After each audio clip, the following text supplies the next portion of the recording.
Hi everybody. I got a beautiful email from Pam Phillips, a member here at Centenary, and I thought I would just let her tell you the story. Hello everyone, my name is Pam Phillips. My husband Rod and I send you greetings from Phillips Road here in Granville. After yesterday's church service, I thought a lot about Pastor Casey's prompt for us to think about next Sunday and Holy Communion and how different that was going to be for us to celebrate together virtually. Well, that reminded me of another story in my life, and I wrote it down and sent it to Casey via email. And he's asked me to share it with you today. Rod and I lived in Clinton, Illinois for 36 years. My parents lived in Ohio, and they would come as often as possible to see us and to see our children. Of course, that got harder as they got older, and once my dad developed Alzheimer's, it became difficult because he couldn't drive. So they would take the bus from Columbus to Bloomington, Illinois, and I would pick them up and take them to our home. On one such visit, I had taken them home, and then they were going to have a visitor while I went back to work. The visitor was Pastor Don Farrell, who is also a United Methodist minister. Pastor Don was a good friend of ours and also became a great friend to my parents. They met when they were all in their 70s, and Dad and Don in particular hit it off. They would go to Pastor Don's farm, ride four-wheelers, tell stories and jokes, and talk about their families and the past. But those visits outside the home became harder, and on this particular visit, they stayed in the home. Pastor Don came over just thinking that they were going to visit and have a prayer.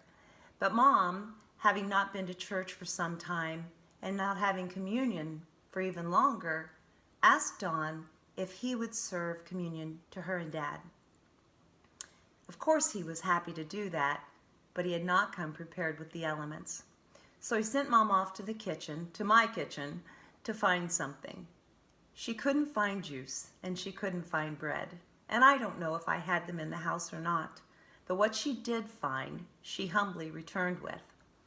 And she asked Pastor Don if it would be irreverent for him to bless Pepsi and potato chips. Pastor Don reminded Mom at that time that when Jesus served the disciples, that he did so with what was before them. And so he blessed the chips, he blessed the Pepsi, and those three had a sacred moment together in my kitchen in Clinton, Illinois. A holy moment. So as we look to this Sunday and our preparations, we look to the ordinary. Things to set the table with, like my cross made in China, or these candlesticks that I bought at a flea market years ago. Candles burned down almost to the nubs. Flowers from the grocery store. I hope next week's come from my yard. We'll go to our pantries and we'll select what is available. And Casey will bless those things as we together take Holy Communion, as we thank God for his grace, and as we look to the future and to a time when we can all be back together in body. How grateful we are for this ability to celebrate during these days that are difficult.